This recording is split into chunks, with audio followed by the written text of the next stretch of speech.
नमस्कार विद्यार्थी मित्रांनो, मी संतोष बोडेवार आपले स्वागत करीत आहे विद्या कोचिंग क्लासेसमध्ये.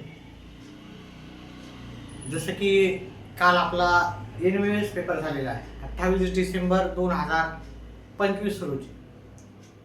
पेपर झाल्याच्या नंतर सर्वांनी आपले मार्क विविध माध्यमातून चेक केलेले आहे. यूट्यूबच्या माध्यमातून, आपल्या ट्युशन क्लासेसच्या माध्यमातून, शिक्षक आपल्या वर्गाच्या माध्यमातून किंवा रिलेटिव्ह असतील, मित्रमंडळी असेल, त्याच्या थ्रू आपण काय केलेलं आहे की आपल्याला किती मार्क पडणार आहेत ते जाणून घेतलं. पण ही स्कॉलरशिप परीक्षा होती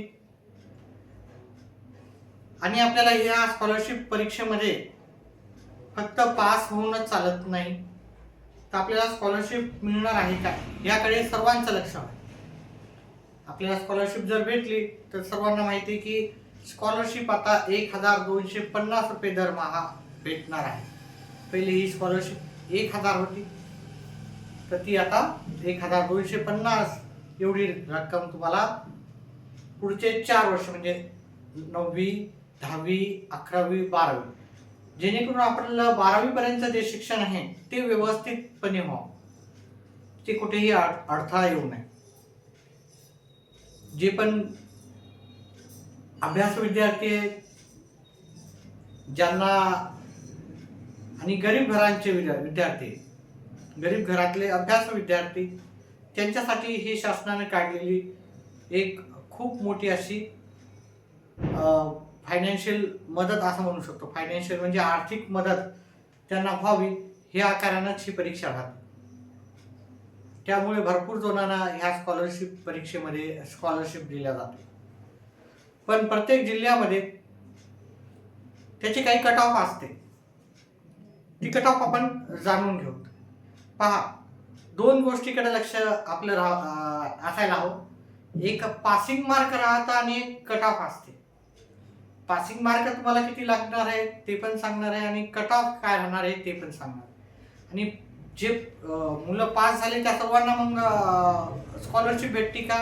नाही, त्या सर्वांना स्कॉलरशिप मिळत नसते. त्यापैकी जे मेरिटमध्ये येतात, मेरिटमध्ये विद्यार्थी आले तरच तुम्हाला स्कॉलरशिप भेटत असते. मग पासिंग किती पहिले आपण ते जाणून घेऊ, त्याच्यानंतर त्याच्या कट ऑफ जाणून घेऊ. तर आपल्याला पासिंग जी राहते, पासिंग आहे आपल्याला ओपन आणि ओबीसी, स्पेशली ह्या 2 कॅटेगरीसाठी जर आपण पाहिलं, आणि EWS इकॉनॉमिकली म्हणजे जे गरीब घरचे विद्यार्थी आहेत, ओपन कॅटेगरी, त्यांच्यासाठी पासिंग ही 40% मार्क असतात. आता तुम्ही जर पाहिलं, सॅट आणि मॅट हे दोन्ही मिळून 90 मार्काचे पेपर होते. तर त्याच्यामध्ये जर तुम्ही 180 चे जर 40% केले म्हणजे 40 भागिले 100 केले, 1 2 0 गेले, 1 2 गेले, म्हणजे आपलं 18 गुणिले 4 म्हणजे 72 मार्क एवढी पासिंग आहे तुम्हाला. म्हणजे कमीत कमी 72 मार्क तुम्हाला घ्यावेच लागणार आहे. 72 मार्क असले तर तुम्हाला तुमचा मग चान्स राहणार आहे. आता ते तुम्ही कोणत्या जिल्ह्यामध्ये, एखाद्या जिल्ह्यामध्ये 72 मार्कला पण स्कॉलरशिप भेटून जाते. ठीक आहे, बॅकवर्ड एरिया असेल, थोडासा अशिक्षित लोक असतील किंवा शिक्षणात मागासलेला भाग असेल शिक्षणात, तर तिथे 72 वर पण तुम्हाला स्कॉलरशिप भेटून जाते. पण SC बाकीच्या जे कॅटेगरी, SC झालं, समजा ST झालं, किंवा अपंग आहे, ठीक आहे, हँडिकॅप आहे, त्यांना हे 40% नसतात, त्यांना 32% मार्क तुम्हाला पासिंग राहतात. हे कमीत कमी तेवढे मार्क तर पाहिजे, नाही तर स्कॉलरशिप भेटणार नाही. हे दोन्ही पेपर मिळून म्हणजे पेपर 1 आणि पेपर 2, मॅट आणि सॅट मिळून मग आपल्याला टोटल मार्क 180 मार्काचा 92 मार्काचा पेपर होता. त्याचे 32% काढायला गेला आपण, हे 1 0 गेला, हे 1 0 गेला, मग आपण या दोघांचं हे केलं. ठीक आहे, हे 57.6 मार्क येतात. म्हणजे तुम्हाला 58 मार्क घ्यावे लागतील. किती घ्यावे लागतील? 58 मार्क तुम्हाला घ्यावं लागणार आहे. 58 मार्क असले तर तुम्ही ग्राह्य धरल्या जाणार आहे की तुम्ही क्वालिफाईड आहात. काही काही ठिकाणी 58 मार्काला पण स्कॉलरशिप भेटते. ठीक आहे, पण 58 पेक्षा जर जास्त असलं तरच तुम्हाला स्कॉलरशिप भेटणार आहे. जर तुमचा मेरिटमध्ये आला, तुमच्या जिल्ह्यामध्ये जास्त मुलांनी मार्क घेतलेच नाही तर 58 मार्काला पण तुम्हाला स्कॉलरशिप भेटते. आता काही मुलांचा असा पण प्रश्न आहे, सर पेपर 1 मध्ये आणि पेपर 2 मध्ये वेगवेगळे मार्क घ्यायचे का? म्हणजे पेपर 1 ला 29 घ्यायचे का, पेपर 2 ला 29 घ्यायचे का, किंवा पेपर 1 ला 36 घ्यायचे आणि पेपर 2 ला 36, असं काहीही नाही. दोन्ही मिळून तुम्हाला 72 मार्क पाहिजे आणि दोन्ही मिळून तुम्हाला इथे 58 पाहिजे. आता मेरिट काय राहतं? मेरिट म्हणजे सर्वांनाच स्कॉलरशिप भेटते असं नाहीच. म्हणजे 72 मार्क पडले म्हणजे तुम्हाला स्कॉलरशिप भेटेल असं नाही. 72 मार्क पडले म्हणजे तुमच्या मार्कशीटवर येईल पास म्हणून येईल. 58 मार्क पडले पास म्हणून तुम्हाला येऊन जाईल. आता मेरिट याचं काय राहणार आहे ते आपण पाहू.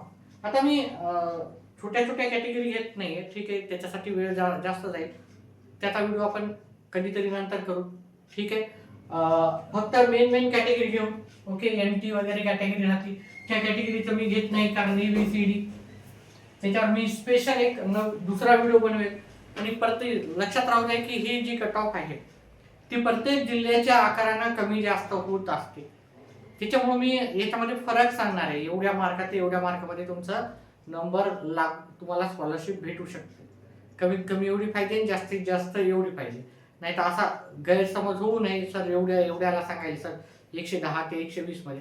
काही याला 110 ला लागेल तुम्हाला, काही याला 120, काही याला 90 ला लागेल, काही याला 110 ला पण तुमची स्कॉलरशिप भेटणार नाही, असं राहतं. म्हणजे प्रत्येक जिल्ह्यानुसार ही कट ऑफ वेगवेगळी राहते. आता चला, आता आपण इथे कट ऑफ पाहू. ओपन कॅटेगरीचा विद्यार्थी, ओपन कॅटेगरीला ही कट ऑफ राहण्याची शक्यता आहे 110 मार्क ते 125 मध्ये. हे प्रत्येक जिल्ह्यावाईज वेगवेगळी कट ऑफ राहणार आहे. मुलांची वेगळी कट ऑफ राहणार आहे, मुलींची वेगळी कट ऑफ राहणार आहे. मग हे मुलांसाठी एवढी कट ऑफ राहते. हे मुलं असतील समजा ओपन कॅटेगरीचे मुलं, मुलींना किती असणार? मुलींना कट ऑफ, मुलांना कट ऑफ मी सांगितलं 110 ते 125 मध्ये, कारण यावेळेचा पेपर फार अतिशय सोपा होता. त्याच्यामुळे 125 130 पण कदाचित जाऊ शकते कट ऑफ. पण 125 मार्क आहे तर निवांत राहा, तुम्हाला स्कॉलरशिप मिळण्याची शक्यता आहे. मुलींना तेच आपण कट ऑफ 105 ते 120 मध्ये कट ऑफ जाण्याची शक्यता आहे. जसं मी सांगितलं काही जिल्ह्यामध्ये कट ऑफ फार कमी जाते, त्यामुळेच आपण 105 चा आकडा घेतलेला आहे. ठीक आहे, प्रत्येक जिल्ह्याची कट ऑफ ही वेगवेगळी असते. त्याच्यानंतर तुम्ही जर ओबीसी कॅटेगरी पाहिली, ओबीसी कॅटेगरी मुलं आणि मुली, मुलांची कट ऑफ म्हणजे मुलं म्हणजे बॉयज, मुली म्हणजे गर्ल्स, यांची कट ऑफ काय राहणार?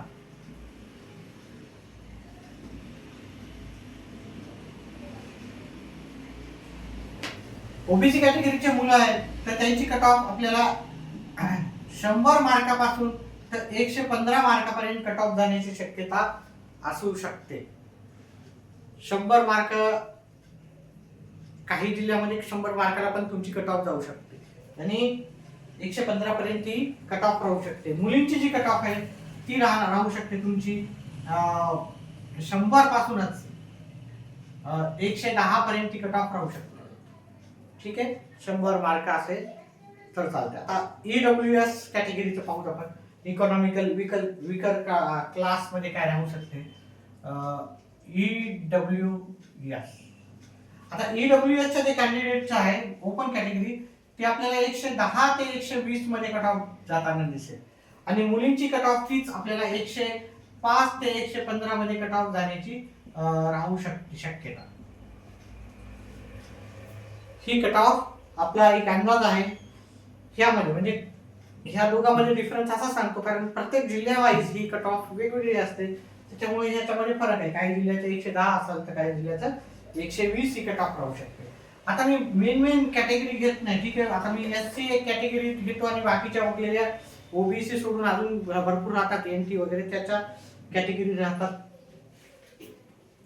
SC कॅन्डिडेटचा बॉय आहे तर समजा 85 to 100 पर्यंत कट ऑफ राहू शकते आणि मुली जे आहेत त्या 80 ते 90 मध्ये तुमची कट ऑफ राहू शकते.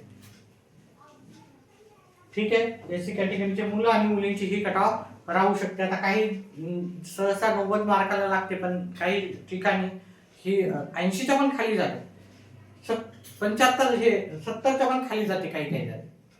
जिथे एज्युकेशनली थोडासा बॅकवर्ड एरिया आहे तिथे 70 पासून पण लागू शकते आणि यांचं पण 70-75 मध्ये पण लागू शकते. फक्त 58 मार्काला पासिंग आहे. मी सांगितलं काही काही ठिकाणी 58 मार्काला पण स्कॉलरशिप भेटू शकते. ठीक आहे, चला पुढचं आहे आपल्याला NT आहे. ठीक आहे, जे पण आहेत कॅटेगरी बाकीच्या उरलेल्या आहेत ST कॅटेगरी मध्ये. ठीक आहे, NT आहे, NT ABCD जे पण असतील. आता ती कॅटेगरी छोट्या छोट्या प्रत्येक एका मार्क एक्झॅक्टली सांगणं हे शक्य नाही आहे आणि कट ऑफ काय राहील, कारण ह्या वेळेसचा पेपर थोडासा मागच्या वेळेसच्या पेपरपेक्षा सोपा होता. ठीक आहे, तर हे बाकीच्या जे पण आहे समजून घ्या की याचं कट ऑफ मुलांची कट ऑफ राहील 90 ते 105 दरम्यान ही कट ऑफ राहू शकते. अजून मी सांगतो की जे सिटी आहे, जे डेव्हलप सिटी आहे, जिथे एज्युकेशनची सगळी फॅसिलिटी आहे तिथे ही कट ऑफ जास्त असते. जसं की पुण्यासारखी सिटी आहे, औरंगाबाद, नाशिक, ठीक आहे नाही, ह्या मोठ्या मोठ्या सिटी आहेत जिथं की कट ऑफ जास्त असते. आणि विदर्भामध्ये भरपूर असे डिस्ट्रिक्ट आहेत की तिथे ही कट ऑफ दरवर्षीची कमी असते. आता तुमचा जर जिल्ह्यामध्ये एज्युकेशन फॅसिलिटी पूर्ण आहे आणि खूप सारे विद्यार्थी हुशार आहेत तर ती कट ऑफ नक्कीच जास्त राहणार आहे. आणि तुमच्या जिल्ह्यामध्ये विद्यार्थी हुशार आहेत पण जेवढे म्हणजे आता सर्वच विद्यार्थी पुण्यातले जवळजवळ बरेचसे विद्यार्थी हुशार राहतात. ठीक आहे, तर त्या प्रत्येक जिल्ह्यावाईज हे वेगवेगळे राहतात. ठीक आहे, तर ते 90 मार्काला पण त्याच्यापेक्षा कमी मार्क पण असला तर तुम्हाला स्कॉलरशिप भेटू शकते. मुलींना तेच आपल्याला 80 मार्क असले तरी चालते, 80 ते 95 मार्कामध्ये तुमची कट ऑफ राहण्याची शक्यता आहे आणि तुम्हाला स्कॉलरशिप भेटण्याची शक्यता आहे. त्याच्यामुळं जर कदाचित त्याच्यापेक्षा 2-4 मार्क कमी जरी असले तरी आपण अपेक्षा सोडायची नाही, पण पूर्णपणे लक्ष ठेवून राहायचं कट ऑफ काय आहे, पासिंग कधी आहे, त्याची निकालाची डेट आहे, संभावित डेट, त्याच्यावर पण आपण व्हिडिओ बनवणार आहे. अजून काही याची अपडेट्स असतील, काही माहिती असेल, काही कट ऑफ बद्दल माहिती भेटली नवीन तर ती नक्कीच तुमच्यापर्यंत शेअर करेल. त्याच्यासाठी व्हिडिओला लाईक, चॅनलला सबस्क्राईब करा. व्हिडिओला लाईक केल्यानंतर जर हाईप ऑप्शन आलं तर हाईपला पण प्रेस करायचा आणि व्हिडिओ आपल्या जास्तीत जास्त मित्रमंडळीपर्यंत नक्कीच हा शेअर करा आणि आपली व्हिडिओ नेहमी पाहत जा. व्हिडिओ पाहिल्याबद्दल धन्यवाद.